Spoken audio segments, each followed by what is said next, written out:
লোকের জীবন। কলিপাবন অবতার শ্রী শ্রীকৃষ্ণ চৈতন্য মহাপ্রভু পরম দয়াল পরম কারণী শ্রী শ্রীল নিতাই চাঁদের মহানুকম্পায় শ্রী শ্রী গান্ধার্বিকা গিরিধারীর অহৈতুকী করুণায় আজ ভক্ত গৃহ অঙ্গনে পারলৌকিক আত্মকল্যাণার্থে এই পরম সুমঙ্গল মাঙ্গলিক ভাগবতী অনুষ্ঠান হরিকথার শুভারম্ভে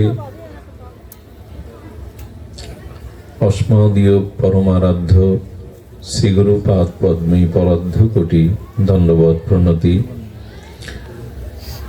দুরাগত সমাগত পৌষের শৈত্য প্রবাহকে উপেক্ষা করে যারা করুণা পরবশ হয়ে এই গৃহাঙ্গনে চরণধূলি দিয়েছেন, ধন্য করেছেন এই গৃহ অঙ্গনকে, সেই সকল সাধুগুরু বৈষ্ণব মাতৃমণ্ডলীর চরণে সশ্রদ্ধ দণ্ডবৎ প্রণতি। সুধীজন, আমাদের জীবন সফল এবং সার্থক কখন হয়, কিভাবেই বা হয়, এই প্রশ্নের ভাগবতীয় উত্তর আমরা গুরু গম্ভীর ভাবে একটু অনুধাবনের চেষ্টা পাব। কারণ প্রতিটি জীব, প্রতিটি মানুষ সফল হতে চায়, ব্যর্থ বা বিফল কেউ হতে চায় না। কারণ ব্যর্থ বা বিফলতা কাম্য নয়। আত্মকল্যাণ বা নিজের কল্যাণ এটি সকলের অন্তরের প্রার্থনা। সুধীজন, জীবন সার্থক এবং সফল করবার জন্য মহাজনগণ বহুবিধ উপায় বলেছেন। পরের দুঃখে কাঁদো, জীবন সফল হবে। কেউ বলেছেন অন্যের সেবা করো, সেবার মধ্যে দিয়েই জীবনের পরিপূর্ণতা আসবে। কেহ বলেছেন যে নিজের জ্ঞান, নিজের বিবেক চেতনা অপরের মধ্যে সঞ্চারিত করো, তাহলেই তুমি সফল হবে। এগুলি জীবন সফল করার এক একটি আঙ্গিকে এক একটি অংশ মাত্র, এগুলো পরিপূর্ণ নয়। খুব ধ্যান দিয়ে শুনুন, মনও নিবেশ করে শুনুন। জীবন সফল হওয়ার একমাত্র কারণ হলো শ্রীগুরু চরণাশ্রয় পূর্বক গুরুদেবের চরণে নিজেকে সমর্পণ করা। এটি হলো সমগ্র অনন্ত জীবনকে সফল করার একমাত্র পরিপূর্ণ উপায়। দান করুন, মন্দির তৈরি করুন, বিদ্যালয় করুন, হাসপাতাল করুন, এটি জীবনের সফলতা আছে, কিন্তু পরিপূর্ণ নয়। পরিপূর্ণ সফলতা নিজেকে সম্পূর্ণরূপে শ্রীগুরু চরণে সমর্পণ করা। গুরু চরণে যদি পূর্ণভাবে আমরা সমর্পণ করতে পারি নিজেকে, আর যিনি নিষ্কপট সরল চিত্তে গুরুদেবের চরণে নিজেকে বিকিয়ে দিয়েছেন, বিক্রি করে দিয়েছেন, তার জীবনই সফল। অন্য কোনোভাবে জীবন সফল হওয়ার কোনো উপায় নাই। শ্রীগুরু চরণে পূর্ণতা আসে, অন্য কিছুতে পূর্ণতা নাই। বেদের একটা মন্ত্র আমি প্রায় উচ্চারণ করি। সেই মন্ত্রে বলেছেন ওং পূর্ণমদ পূর্ণমিদং পূর্ণাত্ম পূর্ণমোদাশ্চতে পূর্ণাস্য পূর্ণমাদয়া পূর্ণমেব অবশিষ্যতে। খুব ধ্যান দিন। একটা পূর্ণ পাত্র ভরা আছে, তাতে কিছু দিলে তার পূর্ণতার হানি হয়? একটা পাত্র পূর্ণ, আরো কিছু দিচ্ছেন, পূর্ণতা কিন্তু কমবে না, ছাপিয়ে যাবে, কিন্তু তার পূর্ণতা তেমন। শ্রীগুরু চরণ এমন একটি চরণ, শ্রীগুরু আশ্রয় এমন একটি আশ্রয়, পূর্ণতর পূর্ণতম, সেখানে যাই দেন তার পূর্ণতা কখনো কমবে না। এই শ্রীগুরু চরণে নিজেকে সম্পূর্ণরূপে আত্মসমর্পণ করাই হলো জীবনের সফলতা। একটা দৃষ্টান্ত দেই, যে কোমল লতিকাগুলো, লতা, সেই লতাগুলো কি নিজ চেষ্টায় ঊর্ধ্বমুখী উপরে উঠতে পারে? এই যে লতা, কোমল লতা, এগুলি কি কোনো ধরার ছাড়া, বৃক্ষ বা কোনো ধরার ছাড়া, আদর্শ ছাড়া লতা উপরে উঠতে পারে? আমাদের এই জীবন কখনো সার্থক সফল ভগবৎ প্রাপ্তির ঊর্ধ্বে উঠতে পারে না যদি গুরু চরণ রূপ ধরার না হয়, আদর্শকে আমরা ধারণ না করতে পারি। দ্বিতীয় কোনো পথ খোলা নেই, দ্বিতীয় কোনো পথ খোলা নেই। এই শ্রীগুরু চরণ আশ্রয় হলো আমাদের এই বৈদিক সনাতন ধর্মের একমাত্র উপায়, যেখানে জীবনকে সফল করা যায়। আজ খুব মনোগ্রাহী এই শ্রী গুরু মহিমা আমরা সামান্য আস্বাদন করব। দেখবেন পৃথিবীর সর্বাপেক্ষা প্রাচীন তত্ত্ব হলো এই গুরুচরণে আশ্রয়। এটি আমাদের এই বৈদিক সনাতন ধর্মের সুপ্রাচীন বিষয়। কেমন জানেন? গুরু সকলের আছে, যেমন যারা দৈত্য অসুর এদের গুরু আছে, এরাও গুরু ছাড়া শক্তিশালী হতে পারেনি। দৈত্যদের গুরু গুরু শুক্রাচার্য। খুব ধ্যান দিবেন কথাগুলি, কেন জানি না এই প্রসঙ্গ এলো। গুরু মহারাজের শ্রীগুরু কারুণ্য গুণ, এই প্রেমভক্তি চন্দ্রিকা, গুরু মহারাজ যেভাবে আস্বাদন দিয়েছেন, বিশ্বকে প্লাবিত করেছেন এই গুরু মহিমায়। আচ্ছা, দেবতাদের গুরুকে বৃহস্পতি, অর্থাৎ দেবতাদেরও, যাদের আমরা আরাধনা করি তাদেরও শ্রীগুরু আছেন। আর পৃথিবীর প্রত্যেকটি মানব সমাজের, মানব জাতিরই গুরু আছে। সুধীজন, আদি গুরুকে, সর্বপ্রাচীন গুরু হলো ভগবান শঙ্কর, তাকে বলা হয় আদি গুরু। জগৎ গুরুকে, অনন্ত বিশ্বব্রহ্মাণ্ডের জগতের গুরু হলেন ভগবান শ্রীকৃষ্ণ, জগৎ গুরু। সবকিছুতেই গুরু তত্ত্ব। রঘুপতি রামচন্দ্র পূর্ণ ব্রহ্ম ভগবান, কিন্তু তিনি গুরু বশিষ্ঠের চরণে সমর্পিত। ভগবানেরও গুরুচরণ আশ্রয় করেই তাকে জগতে এই ভাগবত ধর্ম প্রচার করতে হয়েছে। ভগবান শ্রীকৃষ্ণ দাও দাদা বলদেব দাদা 64 বিদ্যার জন্য অবন্তী নগরে খালি পায়ে মাথা মুন্ডন করে বনের কাঠ কেটে আর অবন্তী নগরে সন্দীপনী মুনির কাছে দীক্ষা শিক্ষা নিয়ে তারাও গুরুকরণ করেছেন। কি করেছেন? ভগবান শ্রীকৃষ্ণ। আর কি করেছেন আমাদের শ্রীকৃষ্ণ চৈতন্য মহাপ্রভু? তিনি ঈশ্বর পরিপাদের চরণে নিজেকে সমর্পণ করলেন। সেই গয়া ধামে তর্পণ করতে গিয়ে যে গুরুদেবের কৃপা পেলেন ঈশ্বর পরিপদে, শ্রীকৃষ্ণ চৈতন্যের ভাব বদলে গেল। ভক্তিতে তিনি প্লাবিত হলেন এবং জগৎকে প্লাবিত করলেন, সবই গুরু কৃপা। আমি শুরুটা করেছিলাম, আপনাদের একবার স্মরণ করিয়ে দিই, যে জীবনের পরিপূর্ণতা, জীবনের সফলতা কিসে হয়? দানে নয়, জ্ঞানে নয়, হাসপাতাল তৈরিতে নয়, বিদ্যালয় তৈরিতে নয়। এগুলি আংশিক, এগুলি অংশমাত্র সফলতা। পরিপূর্ণ সফলতা শ্রীগুরু চরণাশ্রয়ে সমর্পণ। লতা তো উঠতে পারে না, লতা ঊর্ধ্বমুখী হতে গেলে তাকে ধরার দিতে হয়। ঠিক তদুপরি গুরুচরণ আশ্রয় ব্যতীত কোনো মানুষের জীবন সফল ও সফল হতে পারে না। যাদের মধ্যে যেটুকু জ্ঞান, প্রজ্ঞা, ভগবত অনুভূতি দেখবেন, জানবেন এটা গুরু কৃপা লব্ধ, এটা শ্রী গুরুদেবের কৃপা লব্ধ। গুরু সকলের আছে, মানবের তো আছেই পরম্পরা। আমরা জেনে নিলাম আদিগুরু ভগবান শঙ্কর, জগৎগুরু ভগবান শ্রীকৃষ্ণ, দৈত্যদের গুরু শুক্রাচার্য, দেবতাদের গুরু বৃহস্পতি। আর আমাদের গুরুতত্ত্ব তো আছেই মানব সমাজের। আপনি বিদ্যা অর্জন করতে চান, আপনি সঙ্গীত শিখতে চান, আপনি ক্রীড়া খেলা শিখতে চান, সবকিছুতেই গুরু প্রয়োজন। এই জন্য জগতে আরেকটা কথা বলে দিয়েছেন, প্রকৃত বন্ধু যদি খুঁজে যান তবে গুরু বিনা জগতে কোনো বন্ধু নাই। জগতে প্রকৃত বন্ধু গুরু ছাড়া আর কেউ হতে পারে না।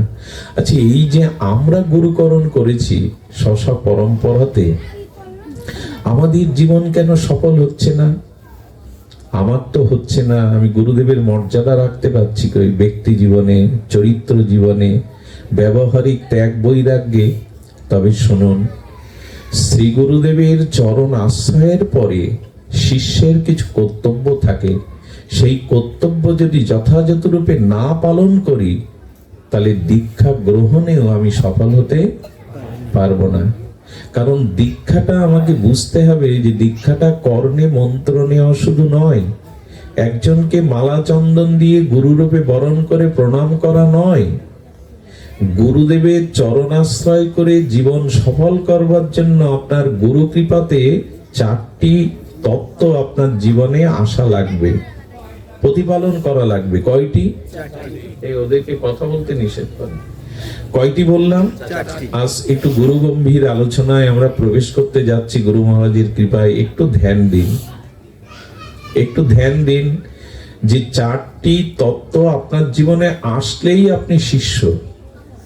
শিষ্য কে জানেন? যিনি গুরুদেবের আদেশ নির্দেশ পালনে 16 আনা প্রস্তুত, যিনি গুরুদেবের শাসনকে সম্পূর্ণরূপে মাথা পেতে নেওয়ার জন্য প্রস্তুত, শাসনকে সহ্য করতে পারেন হাসি মুখে, তিনি শিষ্য। গুরুদেবের দেওয়া ভারকে, শাসনকে যিনি হাসি মুখে গ্রহণ করতে পারেন, তার নাম হলো শিষ্য। এখন ধ্যান দিন, জীবন সফল দীক্ষার মাধ্যমে তখনই হবে যখন 4টি জিনিস আপনার মধ্যে আসবে। প্রথমত সহজতা। কি বললাম শব্দটি? সহজতা। সহজতা মানে সহজ জীবন যাপন। সহজ জীবন যাপনটা কিন্তু খুব কঠিন। সহজ জীবন যাপনটা খুব কঠিন। সহজ আর মেকি কেমন জানেন? আমি আপনাদের একটু বলি, কষ্ট পাবেন না কেউ। কাউকে ব্যথা দেওয়ার জন্যই কথা বলা নয়, এই আসনে কাউকে ব্যথা দেওয়ার, ব্যথা দূর করার জন্যই বলা। মানুষ এখন নিজেকে সুন্দর করতে চায়, আর এই সুন্দর করার জন্য একটা সুন্দর ঘর আছে তৈরি করা, এর নাম বিউটি পার্লার, আছে না? এইখানে কি করে, মানুষকে ওরা খুব সুন্দর করে পরিপাটি করে সাজিয়ে দেয়, যে কেউ দেখলে তাকে সুন্দর বা সুন্দরী মনে করবে, করে কিনা? আচ্ছা, এই সৌন্দর্যটা কতদিন, কতক্ষণ থাকে? খুব বেশি থাকে না, বেশি থাকে না। এরপরে তার সহজ যে রূপটা, তার স্বাভাবিক যে রূপটা, সেটা প্রকাশ হয় কিনা? আচ্ছা, বিউটি পার্লার থেকে সুন্দর হয়ে এসে সারা জীবন ওই সৌন্দর্য রাখা যাবে? তবে এই সুন্দর সাজার কি মানে আছে, যেটা 2-4 ঘন্টার জন্য সুন্দর দেখায়? সারা জীবনের জন্য, অনন্ত জীবনের জন্য যে সৌন্দর্য, সেটা বিউটি পার্লারে সেজে গুজে পাওয়া যায় না। বিনোদ বাবার দিকে তাকাবেন, বর্ষনার ব্রজের ধুলি মাখা গায়ে, একটা ময়লা থান পরা, কখনো গায়ে চাদর আছে কি নেই।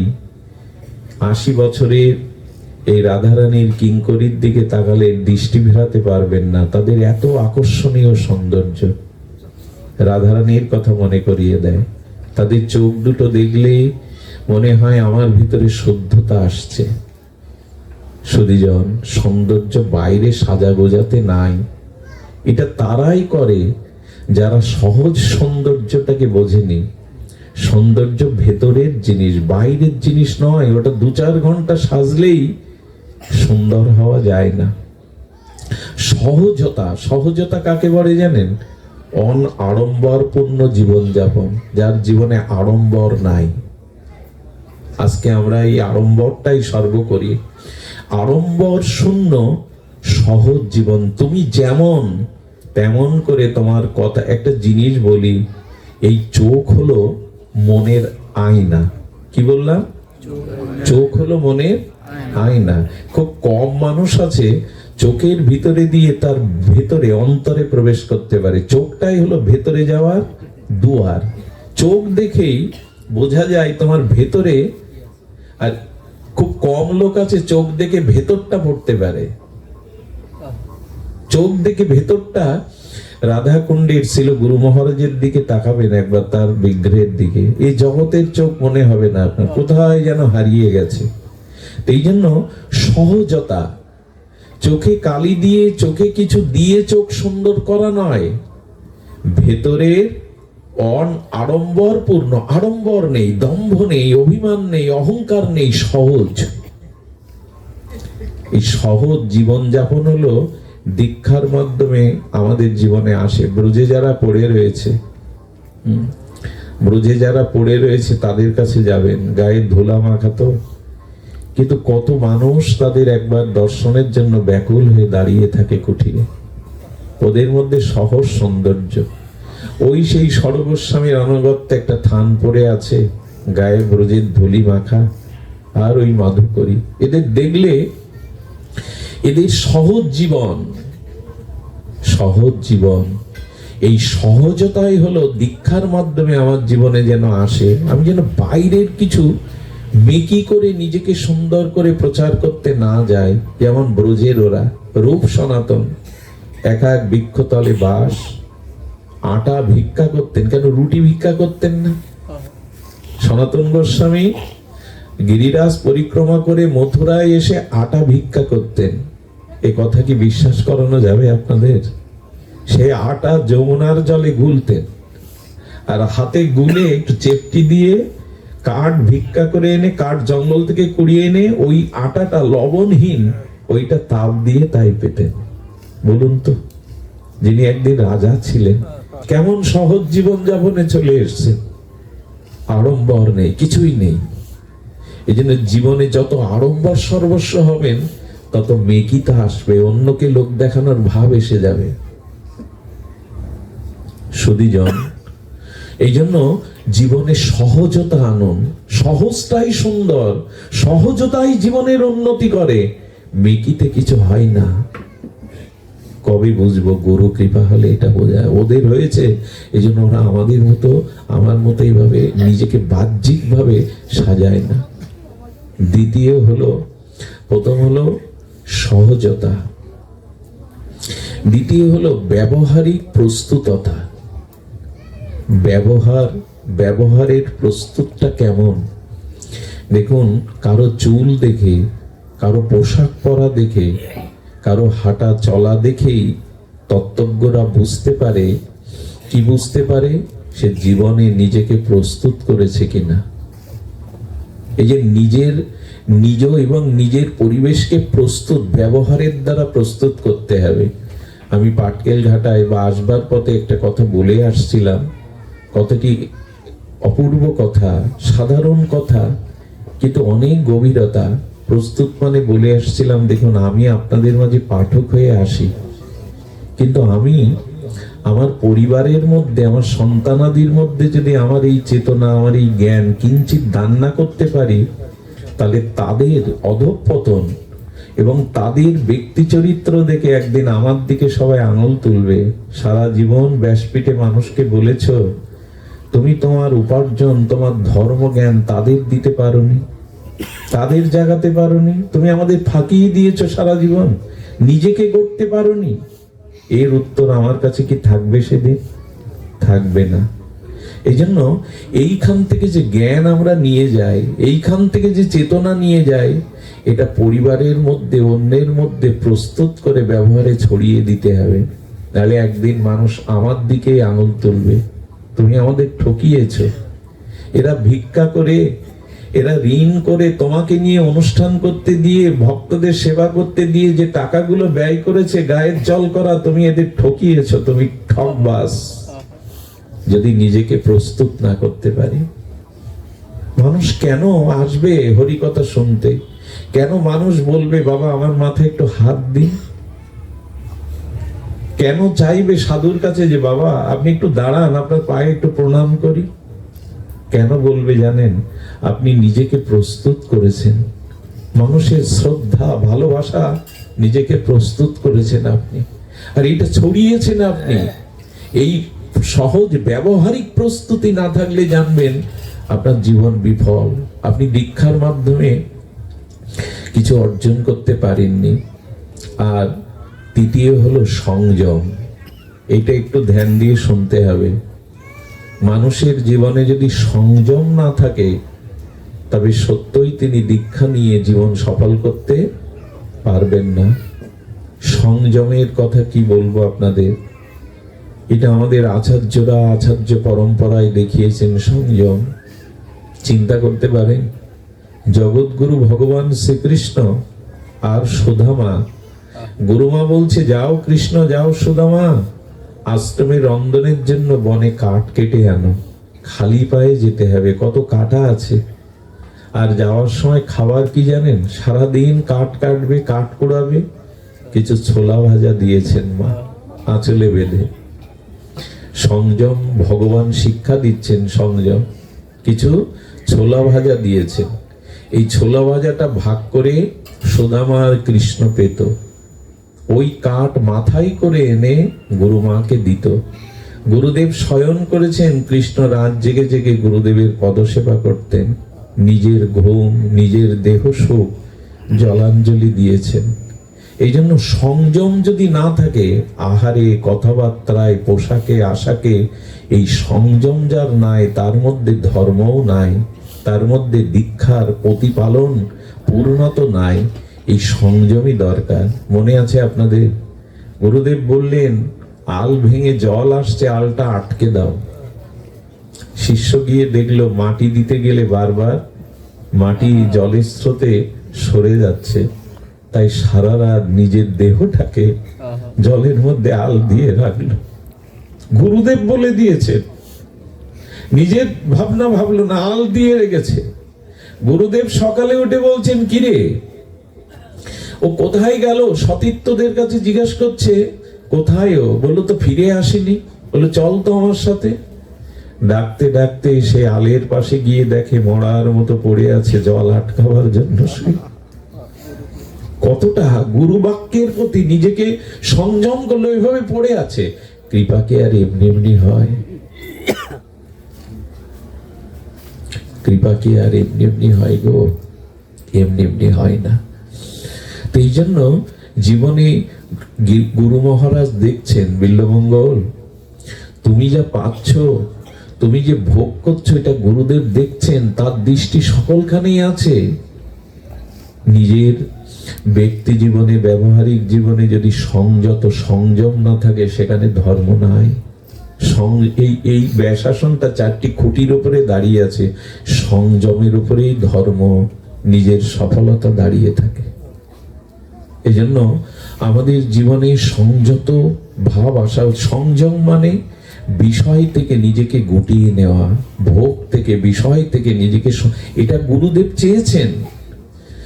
যাচিয়া মাগিয়া করো উদর ভরণ। মহাপ্রভু ভক্তদের বলেছে আমার কাঙাল ভক্ত গর্জে যাও, আর যেচে মেগে তোমরা ভিক্ষা করে খাবে। এদের বলে দিয়েছেন যেচে মেগে উদর পরিপূরণ করবে, ভিক্ষা করে উদর পরিপূরণ করবে। এদের কত সংযম, কত ত্যাগ, কত বৈরাগ্য জানেন। আমাদের এই বঙ্গদেশকে যিনি ব্রজপ্রেমে ধন্য করেছেন, প্রাতঃস্মরণীয় ছিল মুরারি মোহন দাস বাবাজি মহারাজ। ওনার পরমারাধ্য শ্রী গুরুদেব নিত্যানন্দ বংশবতাংশ তিনকড়ি প্রভু মহারাজ তখন রাধাকুণ্ড বৃন্দাবন বনে অরণ্য, চারিদিকে বন আর বন, আলো নেই, বিদ্যুৎ নেই, ভালো জলের, এখন তো আমরা কেনা জল খাই বৃন্দাবনে গিয়ে, এখন তো আমরা ফ্যান চালাই, ওখানে গাড়ি ঘোড়া আছে, কিছুই নেই, খালি পায়ে।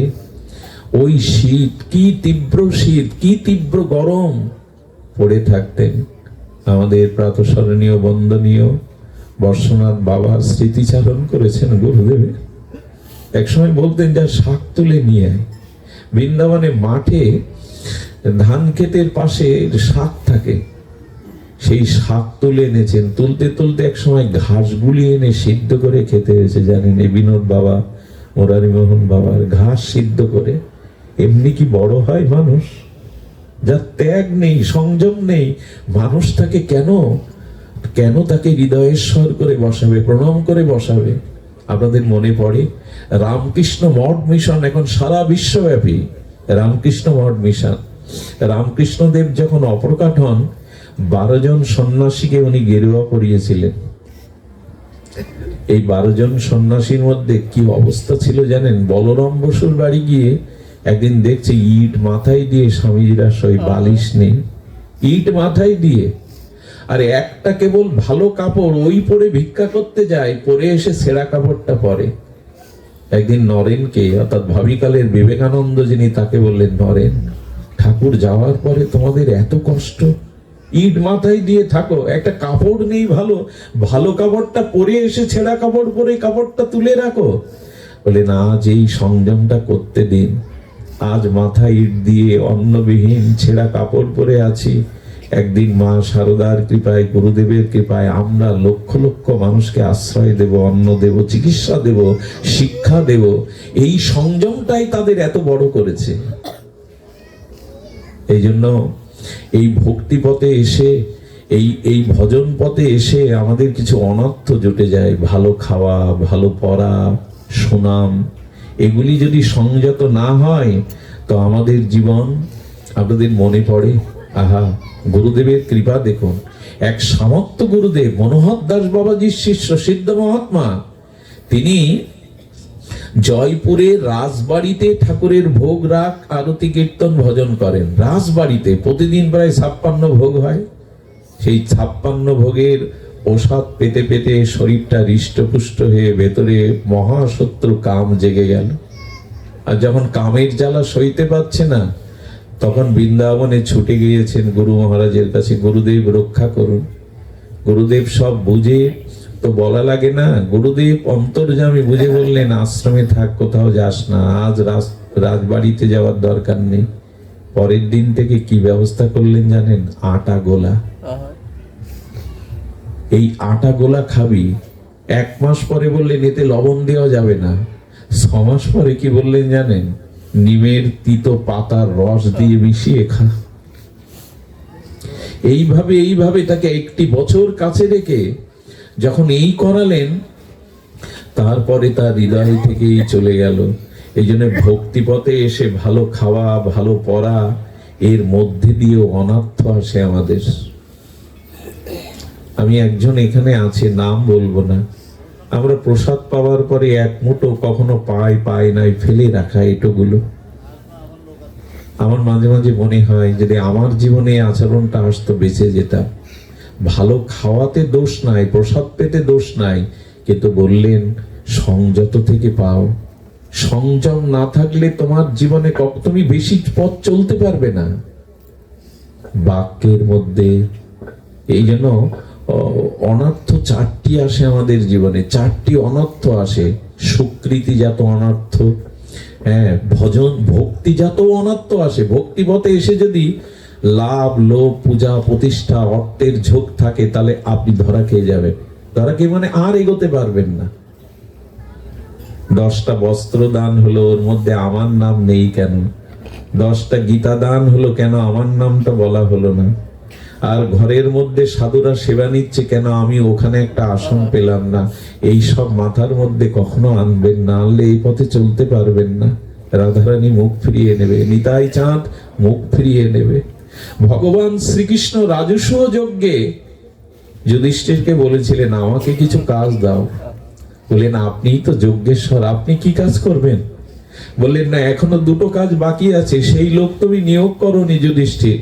বললেন, কি কাজ? বলে, ভক্তদের এটো পাতাগুলো ফেলার দায়িত্ব আমায় দাও। ভগবান শ্রীকৃষ্ণ বলছেন এই কথা, এ মুখের কথা নয়, উনি নিজে বলছেন। আর কি? যত ভক্ত আসবে আমি তাদের চরণ ধুয়ে দেওয়ার দায়িত্ব নেব। ভক্তি পথে আমাদের যেন সংযত। আমি আমাদের ধনঞ্জয়কে দেখেছি, এই ছেলেটা, একে যদি 1000 দিন ধরে আমি প্রশংসা করি, ওর প্রশংসা শেষ করতে পারবো না। ধনীর ঘরে জন্মেছিলেন, জমিদার ঘরে প্রায়, কিন্তু ওর মধ্যে যে সংযম, সেটা আমার 100 জন্মেও আসবে না। সংযত না হলে গুরু কৃপা, বড় গুরুদেব পেয়েও কি হবে? সফলতা আসবে না, পূর্ণতা আসবে না। মহতের চরিত্রের দিকে তাকান, তারা কিভাবে নিজেকে সংযত রেখেছে। স্বামী প্রণবানন্দ, ভারত সেবাশ্রমের প্রতিষ্ঠাতা, উনি একবার কাশীতে, তো উনি খুব সংযত ছিলেন। রাত 3টের সময় উঠে জপ ধ্যান করতেন। তো তখন শীত, আর কাশীতে কি শীত, বরফ পড়ছে, একটা কম্বল সেদিন গায়ে দিয়ে দিয়েছিলেন।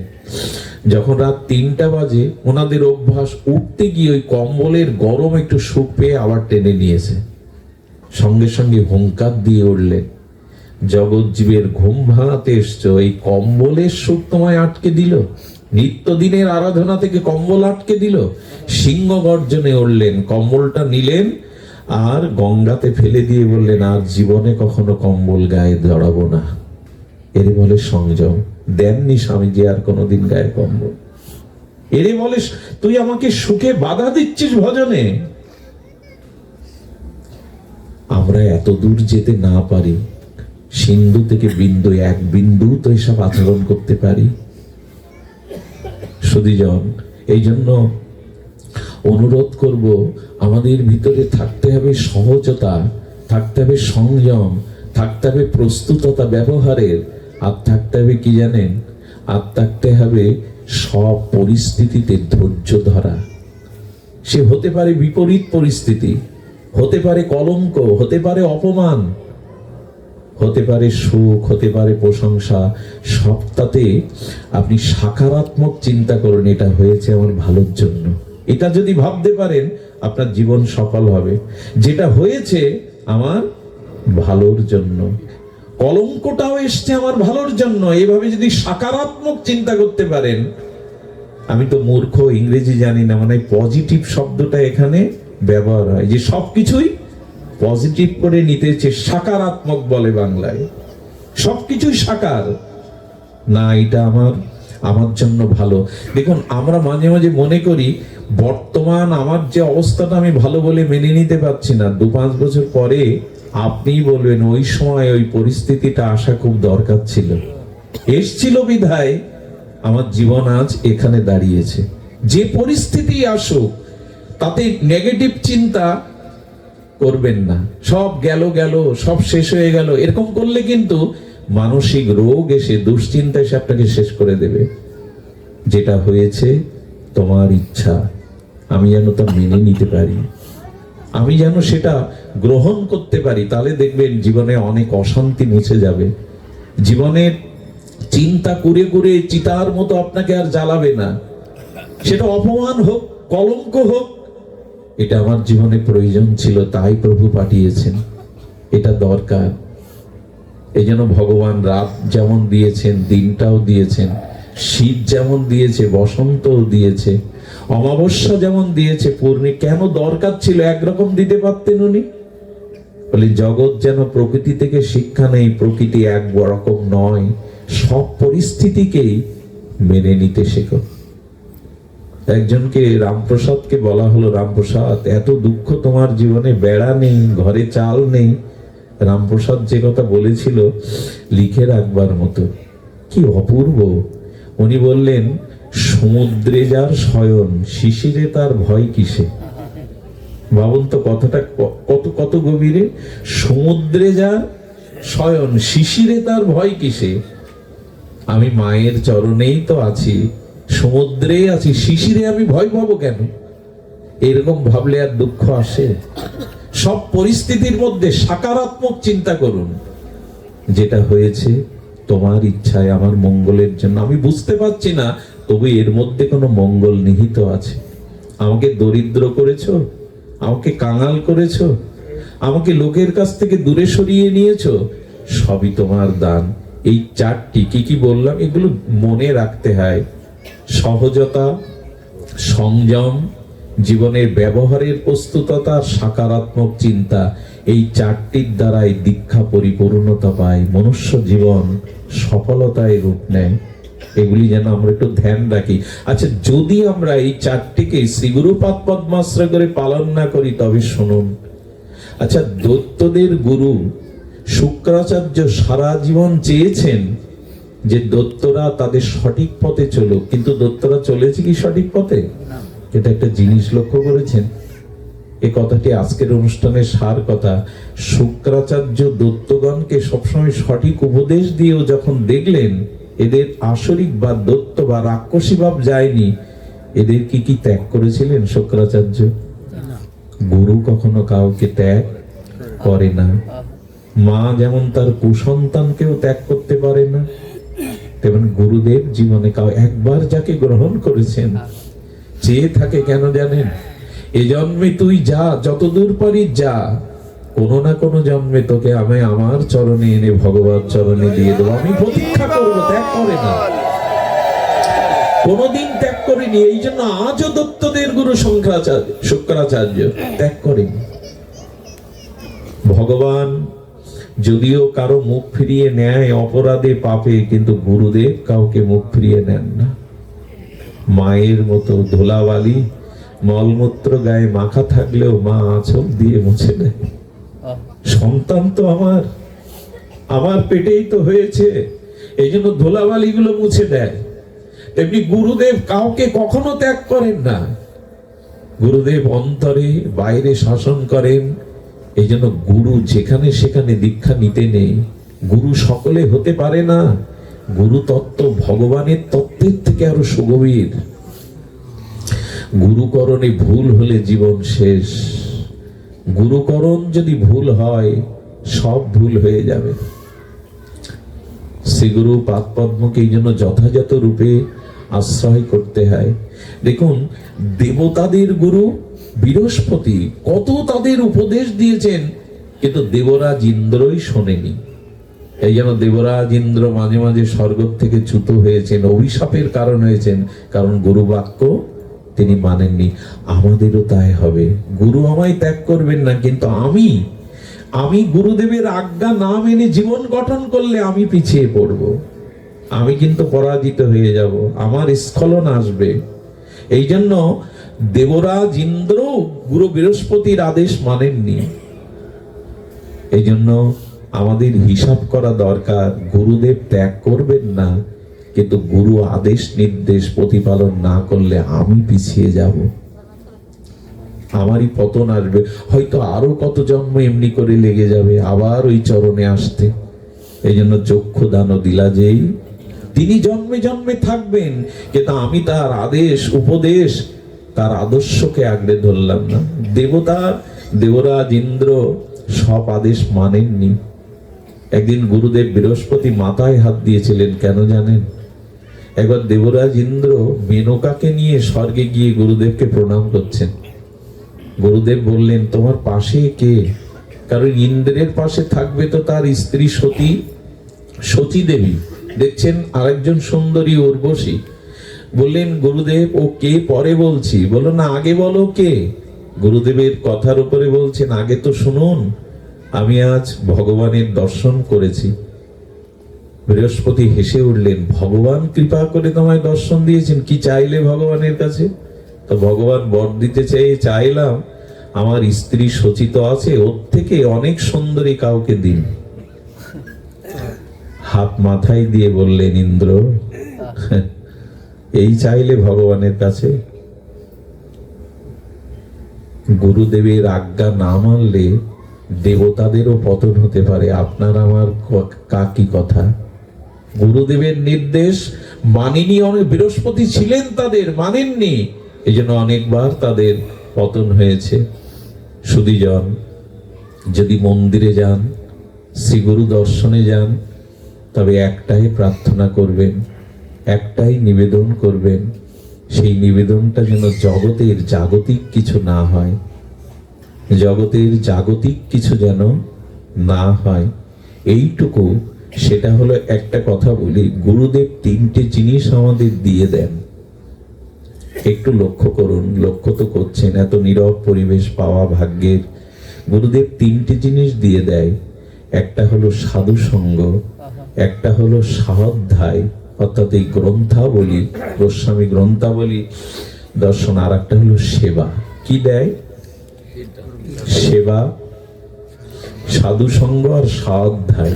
স্বাধ্যায় মানে এই যে আমাদের বেদ পুরাণাদি গ্রন্থাদি যদি অধ্যয়ন করতে পারি করবো, নাহলে শ্রবণ করতে হবে।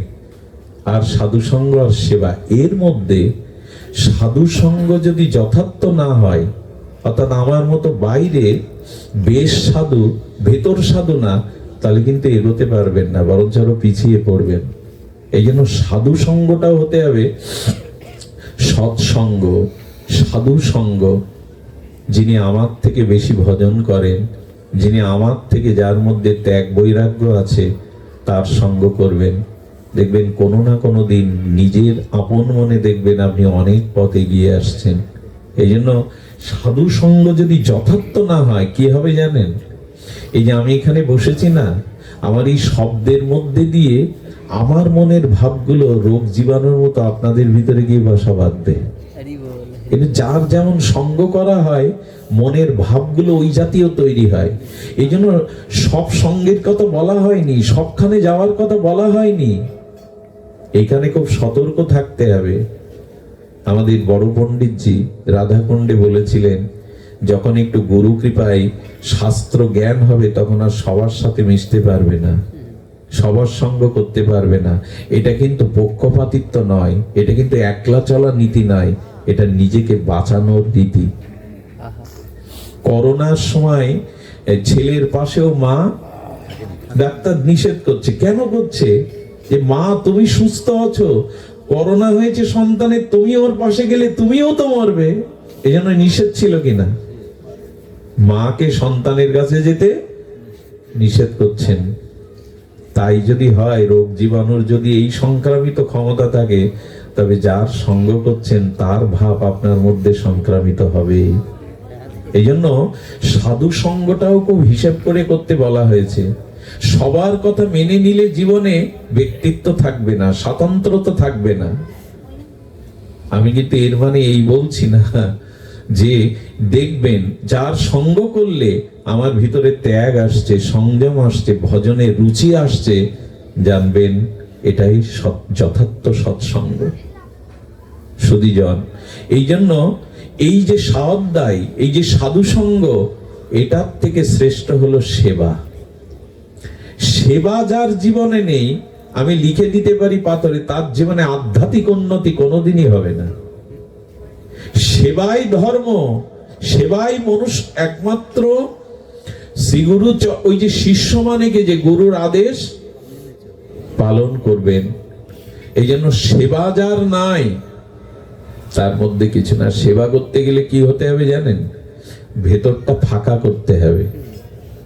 একজন শ্রীকৃষ্ণকে প্রশ্ন করেছিল, গোবিন্দ, এত বস্তু থাকতে আপনি বাঁশি কেন তুলে নিয়েছেন অধরে? বাঁশিটা কেন তুলে নিয়েছেন?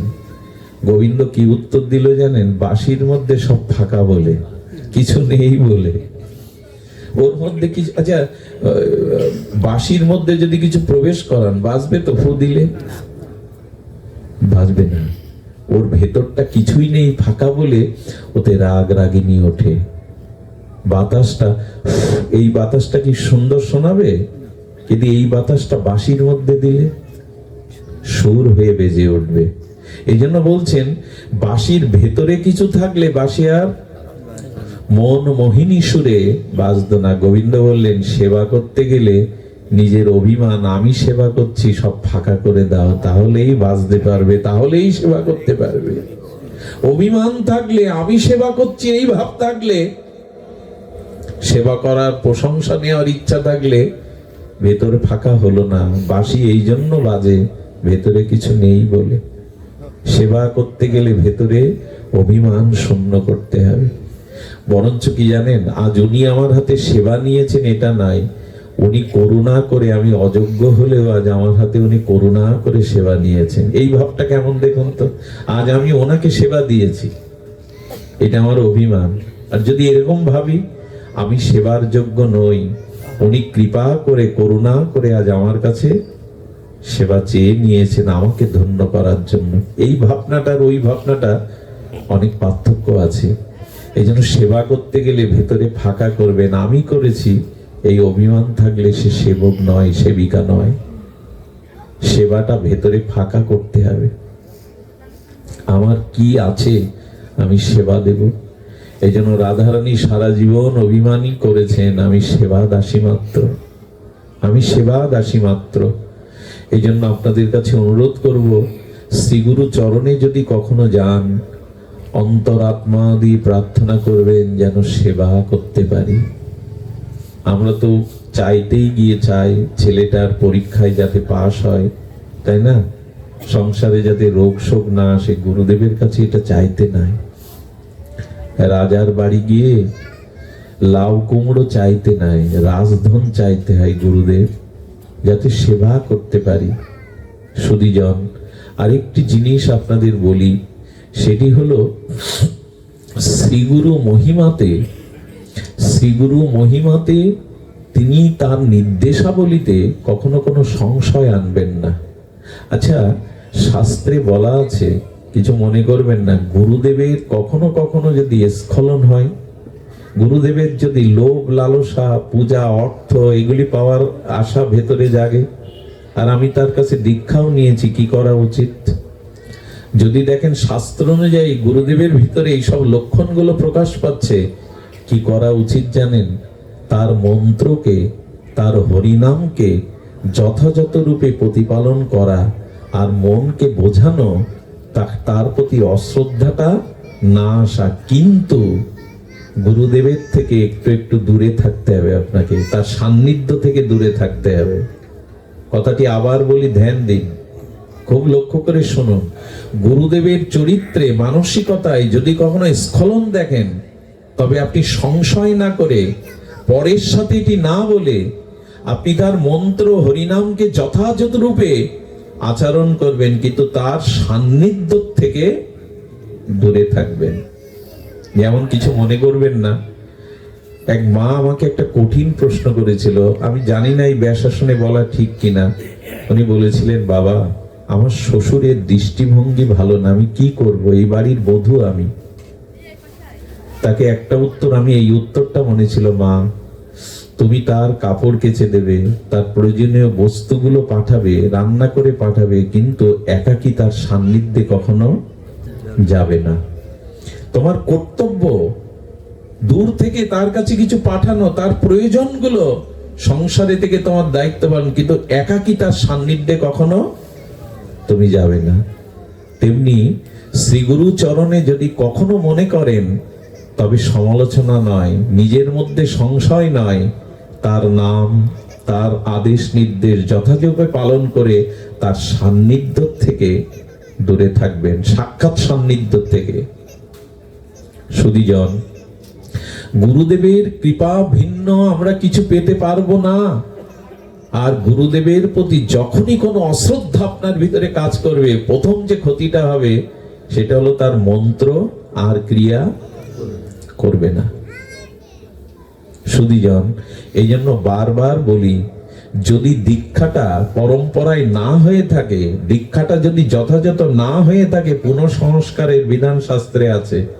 পুনঃসংস্কারের বিধান শাস্ত্রে এমন নয়, গুরুদেব যদি সদাচারী না হন, গুরুদেব যদি যথার্থ আধ্যাত্মিক অনুশীলনের প্রজ্ঞাবান না হন, তস্মাৎ গুরু প্রপদ্যতে জিজ্ঞাসু শ্রেয় উত্তমম, শব্দে পরে না নিষ্ণাত পূর্ণ ব্রহ্ম অপশ্রয়ম। তিনি যদি শাস্ত্র জ্ঞান, তিনি যদি যথার্থ অনুভূতি সম্পন্ন না হন, তিনি যদি পরম্পরা না হন, সেই দীক্ষা পরিবর্তন করা যায়। তবে তাকে অশ্রদ্ধা করে না, তাকে শ্রদ্ধা রেখেই পুনঃসংস্কার হওয়া যায়। এমন নয় যে এইখানেই পড়ে থাকতে হবে। পুনঃসংস্কারের বিধান শাস্ত্রে আছে, তবে বলা আছে অন্য মন্ত্র থেকে কৃষ্ণ মন্ত্রে কাম বীজ কাম গায়ত্রী আসা যায়, কিন্তু কৃষ্ণ মন্ত্র থেকে কাম বীজ কাম গায়ত্রী থেকে অন্য মন্ত্রে যাওয়া যায় না। এই বিষয়গুলো অনেকেই দেখি আমাদের সামনে গুরুদেবের দোষ বলে বসেন। জানবেন, সেই মুহূর্ত থেকে আপনার মন্ত্র আর ক্রিয়া করবে না, তার সান্নিধ্য থেকে দূরে থাকুন, কিন্তু তার মন্ত্র, তার উপদেশ। এর দৃষ্টান্ত মনে পড়লো, এক রাজা চাতুর্মাসের 1 মাস দামোদর ব্রতের মাসে সেই রাজা তার শ্রী গুরুদেবকে গৃহে আনতেন, আর গুরুকে, গুরু ব্রহ্মা, গুরু বিষ্ণু মহেশ্বর, এই জ্ঞানেই তাকে সেবা করতেন। রাজা রানী 15 দিন গুরু সেবা করেছেন। 15 দিন পর রানীমা তিনি রজস্বলাবতী হওয়ায় গুরুদেবের সান্নিধ্য সেবায় যেতে পারেননি। তার উপযুক্ত রূপ যৌবন সম্পন্ন এক তার দাসীকে পাঠিয়েছেন গুরুদেবের পাদর্ঘ প্রসাদ দিতে গিয়ে। গুরুদেব এই দাসীর রূপ যৌবনে মোহিত হয়ে বললেন, আমি তোমাকে বিবাহ করতে চাই এই মুহূর্তেই। বললেন, আমি রানীমার দাসী, চাকরানী, এটা আমার বিবেক চাই না, আর আমি এর অধিকারী নই। গুরুদেব বললেন, আমি তোমাকে গুরুমায়ের অধিকার দেব, বসো তুমি।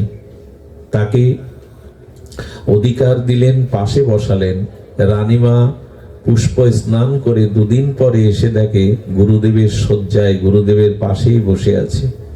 রানীমা যখন মুখ আর তার মন সরিয়ে নিতে চাইছে, রাজা হাতে ইশারা করলেন, আজ থেকেও তোমার দাসী নয়, আজ থেকে উনি গুরু মা, ওনাকে প্রণাম করো, সেবা করো। এইভাবে বাকি 15 দিন সেবা করলেন রাজা রানী দুইজনে মিলে।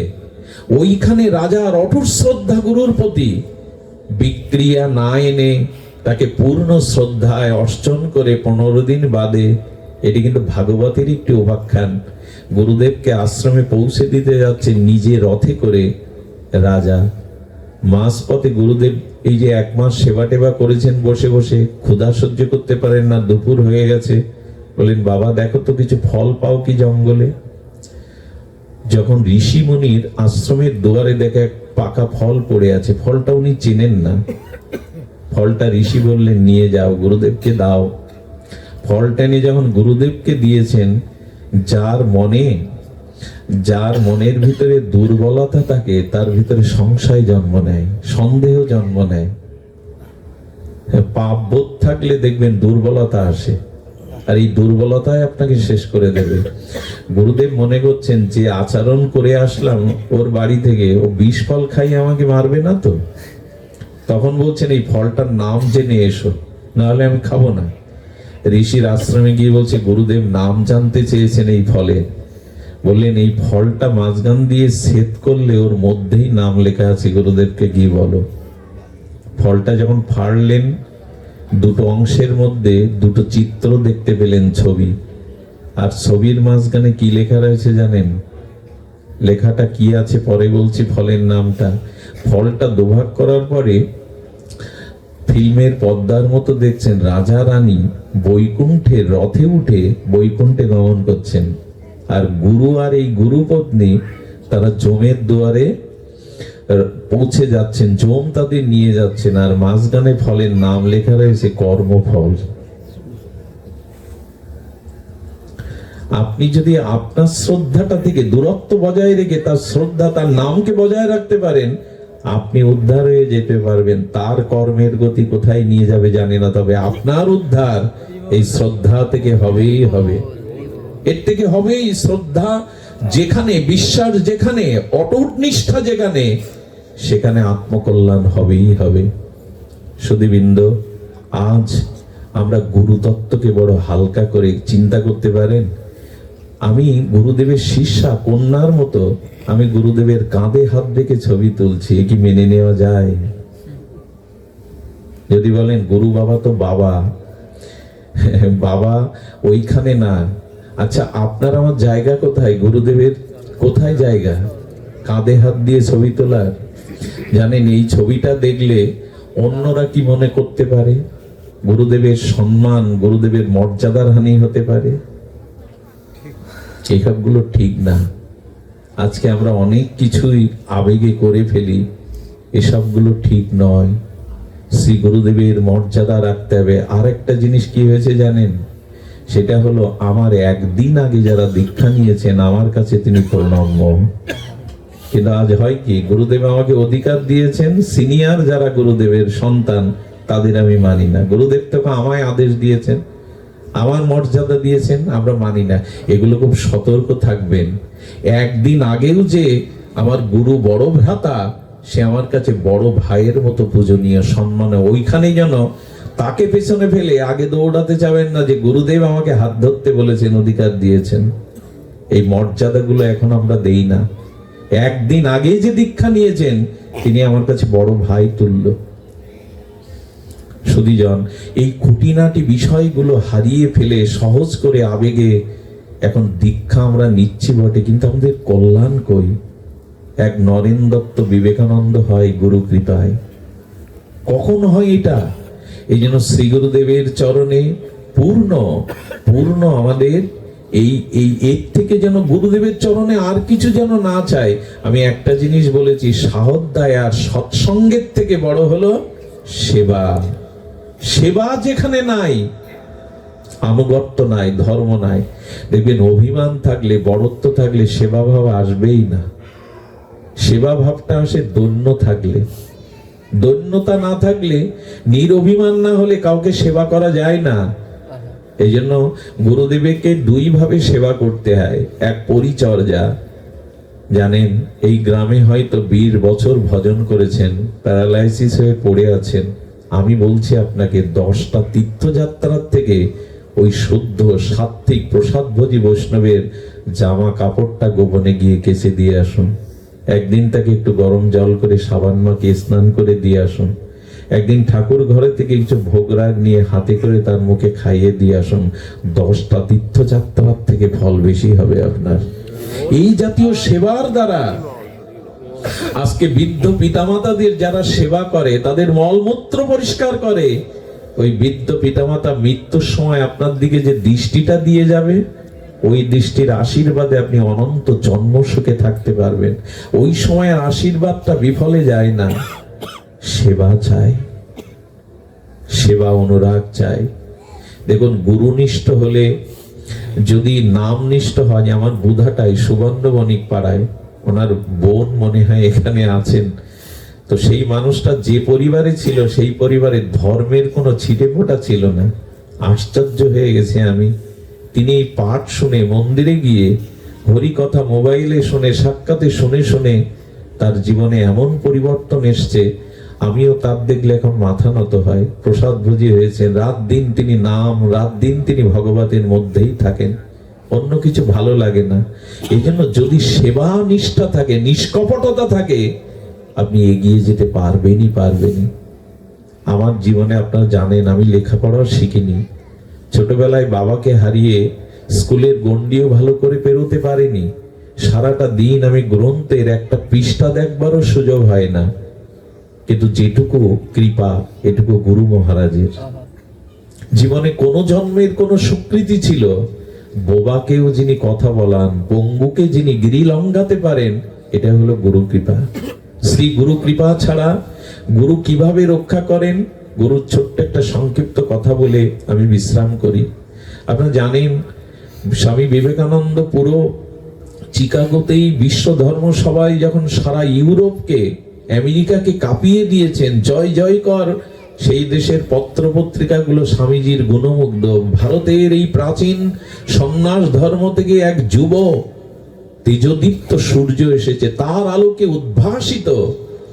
ওনাকে মারার জন্য খ্রিস্টান পাদ্রীরা নিমন্ত্রণ করে চা যোগের ব্যবস্থা করেছিল। স্বামীজি চা পেতেন, সেই চাতে বিষ মিশিয়ে দেয়া হলো ওনাকে মারার জন্য। চাটা যখন গুরুদেবকে স্মরণ করে পেতে যাবেন, একটা বিড়াল এসে না চার কাপটা হাত থেকে ফেলে দিল, কাপটা পড়ে গেল। ওইটা পাওয়ার পর বিড়ালটা ওখানে ছটফট করে মরে গেল। স্বামীজি হঠাৎ পরিস্থিতি দেখে সব বুঝতে পেরে চলে এলেন, ঘরে দুয়ার দিলেন, ধ্যানের মধ্যে দেখতে পেলেন গুরুদেব বিড়াল হয়েও এদের হাত থেকে তোমায় বাঁচায়, নিজে নিজে এসে এইভাবে বাঁচায়। কে পারে? স্বামীজি বলেছিলেন, আমার জিউ ভাই বসে। পরমহংসদেব যেটা বলিয়েছেন তাই বলেছি। পুতুল নাচতে পারে না, পুতুলকে কেউ নাচায়। আমাদের জীবনে এক পাও আমরা চলতে পারবো না শ্রী গুরু কৃপা ছাড়া। গুরু কৃপা একটা অপূর্ব দৃষ্টান্ত দিয়ে আজ পাঠ বিশ্রাম করি। আপনাদের মনে আছে হৃদয় চৈতন্যের কথা? এনার কাছে গিয়েছিলেন। হৃদয় চৈতন্য কেন জানেন? আমাদের মহাপ্রভুর প্রিয় পরিকর সক্য স্বরূপ, তিনি তার আশ্রমে, আমার নামটি স্মরণে আসছে না, তার আশ্রমে তার শিষ্যকে রেখে তিনি প্রচারে গেছেন। গৌরীদাস পণ্ডিত, এই গৌরীদাস পণ্ডিতের শিষ্যকে রেখে প্রচারে গেছেন। প্রচারে যাওয়ার পরে তার শিষ্য, তার নাম হৃদয়। হৃদয় দেখছেন মহোৎসবের সময় সমাগত, গুরুদেব তো নাই। গুরুদেবকে স্মরণে প্রণামে আজ্ঞা নিয়ে উনি গুরুদেবের মর্যাদা, আশ্রমের মর্যাদা রক্ষার জন্য উৎসব শুরু করে দিয়েছেন। উৎসবের 1-2 দিন বাদে গুরুদেব এসে উপস্থিত। হ্যাঁ রে, আমার অনুমতি লাগেনি, আমার আদেশ লাগেনি, উৎসব শুরু করে দিয়েছিস, বেরিয়ে যা, বেরিয়ে যা। গুরু আজ্ঞার প্রতি নীরব, চোখের জল ফেলছে কিন্তু কিছু বলছে না, কারণ গুরুদেবের মুখের উপরে বলার তো কিছু নেই। গুরুদেব তো অন্তর্যামী। যখন বেরিয়ে যা বললেন, ধীরে ধীরে অবনত বেরিয়ে যাচ্ছেন। উনি ঠাকুরের কাছে প্রণাম করতে গিয়ে দেখে তার নিতাই গৌর আর নাই মন্দিরে। উনি ভাবলেন ও বুঝি ঠাকুর নিয়েই চলে যাচ্ছে। দৌড়াতে দৌড়াতে গিয়ে বলছে, দাঁড়া, ঠাকুর কি করেছিস? ঠাকুর চুরি করে নিয়ে যাচ্ছিস? গুরুদেবের চরণে কেঁদে বললেন, না, আমি ঠাকুর চুরি করে নিয়ে জানি। দেখি দেখি চাদরটা যেই সরালেন, গায়ে তো কিছু নাই, বুকের মধ্যে দেখলেন নিতাই চৈতন্য নৃত্য করছে ওর বুকের মাঝে দাঁড়িয়ে। বুকে জড়িয়ে ধরলেন, তোর হৃদয়ে বিগ্রহ নিতাই চৈতন্য চলে যাচ্ছে, আয় বুকে আয়। সেই থেকে হৃদয় নাম ছিল, নাম দিল হৃদয় চৈতন্য, যা হৃদয় চৈতন্য নৃত্য করে। বুকে জড়িয়ে ধরলেন, ধন্য তুই, ফিরে চল। এই হলো শিষ্য। একবারও বলেননি আমার অপরাধ কি। শাসন সহ্য যিনি হাসি মুখে করতে পারেন, তারই নাম শিষ্য। আমরা আজকাল গুরুদেবের কথাও সহ্য, এমন করে বললেন আমাকে, তার পূর্ণ অধিকার। আর দীক্ষা মানে আর কিছু নয়, বিক্রি হওয়া গাভীর মতো। আপনার বাড়ি থেকে মূল্য নিয়ে দড়ি খুঁটি দিয়ে গরু বিক্রি করে দিলেন, পরের দিন গরু কোথায় থাকবে, কোথায় খাবে, এই চিন্তা কি আজ আপনার? বিক্রি হওয়া গরু আমি অনন্ত জন্মের জন্য গুরুদেবের চরণে নিজেকে বিক্রি করে দিয়েছি। বিকৃত গাভীর মতো, আমার আর ওখানে নিজস্ব আর কিছু নাই। এটার নাম দীক্ষা। দীক্ষা শুধু কানে কানে দুটি মন্ত্র নেওয়া নাই, তিলকমালা ধারণ, এটি দীক্ষার অঙ্গ বটে, কিন্তু পূর্ণাঙ্গ অঙ্গ হলো নিজেকে সমর্পিত করা। আর নিজেকে সমর্পিত করলে কি হয় জানে? রামচন্দ্রের অঙ্গে ঠাকুর নরোত্তম ঝাড়ুর বাড়ি দিয়েছিলেন, আর ওটা শ্রীনিবাস আচার্যের গায়ে সেই দাগ ফুটে উঠেছিল। গুরু শিষ্য অভেদ আত্মা, একই আত্মা। যদি এমন হওয়া যায়, যেমন সন্তানের অসুখ হলে মার হৃদয়ে অসুখটা মা যেন বহন করে, ব্যথাটা। একই আত্মা তো, আত্মা থেকে এসছে তো, আত্মজ তো। ওই বারান্দা থেকে শিশু পড়ে গেল, মা ইস করে এমন ব্যথা পেল যেন ব্যথাটা শিশুর থেকে মায়ের বুকে বেশি লেগেছে। এই একই আত্মাই হলো গুরু শিষ্যের আত্মা। যদি এমন হয়, তবে জানবেন এই জীবনের সফলতা, এই জীবনের মহাকল্যাণ, এই জীবনের আর সেবাটা ধরে রাখবেন। সেই দুঃখী কৃষ্ণদাসের গুরুদেবের আজ্ঞাতে 100 কলসি জয় বলিয়ে বলতে মাথায় ঘা হয়ে গেল, পোকা হয়ে গেল।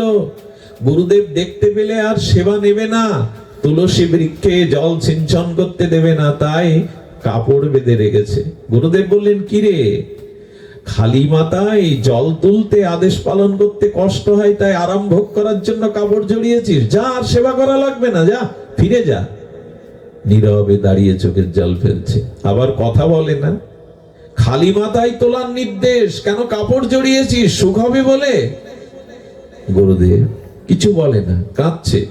গুরুদেব শেষে কি করলেন জানেন? না সহ্য করতে পেরে কাপড়টা যখন খুলে নিলেন, দেখলেন বল বলে ঘা। ওই মাটির কলসির জল তুলতে তুলতে ক্ষত হয়ে, ঘা হয়ে, পুজ রক্ত পোকা হয়ে গেছে। অঝরে কাঁদছে। পাশে বসিয়ে বললেন, কিরে, বাবা মা ছেড়ে এই অল্প বয়সে আশ্রমে এসেছিস, সারাটা দিন এই কষ্ট করিস, অসুখ হয়েছে আমারে বলবি না? আমি একটু ঔষধের ব্যবস্থা তো করতে পারতাম। গুরুদেব, আমি যদি অসুখের কথা বলতাম, এই সেবা আপনি আমায় করতে দিতেন না, বাড়ি পাঠিয়ে দিতেন।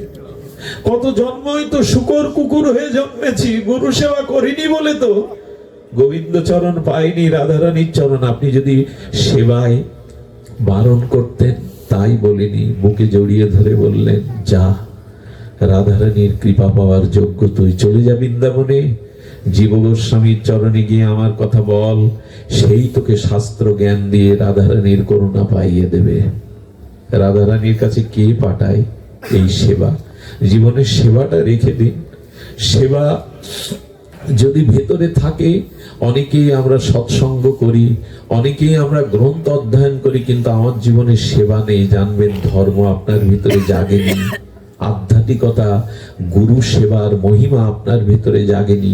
এই সেবাটাই ধর্ম, এই সেবাটাই মূল লক্ষ্য। আপনি জগতের মানুষকে যতটুকু আর কামনা শূন্য হয়ে সেবা করতে পারবেন, জানবেন আপনি ততটা সফল হয়েছেন, জীবন ততটা সফল হয়েছে।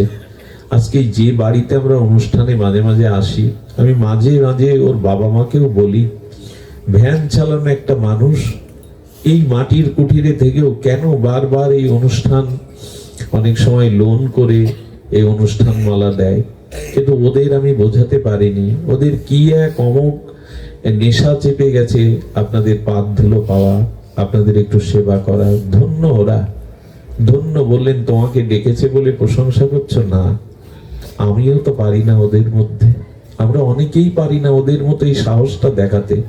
বিশ্বাস করুন, যে গৃহে ভাগবত হয়, অলক্ষ্যে অনেক যোগী ঋষি মুনির আত্মা ওখানে আসে, যাদের আমরা দেখতে পাই না। শুধু ওরা আসে না, অনেক অনেক ভগবানের প্রিয় ভক্তগণ আসেন, রাধারানীকে নিয়ে গোবিন্দ আছেন, আমাদের দেখবার চোখ নেই, কিন্তু আসেন তারা। আর জেনে রাখুন, যে গৃহে একজন শুদ্ধ ভক্তের পায়ের ধুলি পড়ে, সমগ্র তীর্থ সেখানে বন্দনা করতে আসে। এই ভাগ্যটা সকলের হয় না, এই ভাগ্য সকলের হয় না। আমরা মেয়ের বিয়ে, ছেলের বিয়ে, ছেলের অন্নপ্রাশনে শত শত লোককে বাড়িতে ডেকে খেতে দিতে পারি, চেয়ার টেবিল আর কত খাদ্য, কিন্তু ভগবানের নাম, ভগবানের কথা, বৈষ্ণব সেবা, এটা সবার ভাগ্যে হয় না। যাদের হয় তারা অনেক কৃপা পেয়েছে ভগবানের, তারা অনেকটা পথে জন্মে এগিয়ে গেছে। ওদের জন্য বিশেষ করে তাদের পূর্বপুরুষের পরমাত্মার কল্যাণের জন্য প্রার্থনা করবেন। এবং আজ বুঝলাম যে আপনারা প্রকৃত ভক্ত। এমন একটা পল্লীতে, এর একটা নিভৃত পল্লীতে রাস্তাঘাট পেরিয়ে কত দূর দূরান্ত, পাটকেল ঘাটা, কত দূর দূরান্ত থেকে আপনারা চলে এসছেন। আমার মনে হয় আমি যদি আপনাদের চরণ ধুলি অঙ্গে নিতে মাখতে পারতাম, চরণে নিতে পারতাম, তবে আপনাদের ঋণ শোধ হতো। আপনারা ভালো থাকুন, ভগবত সেবায় নিজেদেরকে নিয়োজিত করুন, আর সহসা গুরুদেবের কাছে প্রার্থনা করুন যেন আমার ভক্তি হয়, আমি যেন সেবাময় জীবন কাটাতে পারি। এই প্রার্থনা করে আপনাদের কিঞ্চিত প্রসাদ পাওয়ার আহ্বান জানিয়ে আজকের মতো হরি কথার এখানেই বিশ্রাম। শ্রী গুরু প্রেমানন্দে।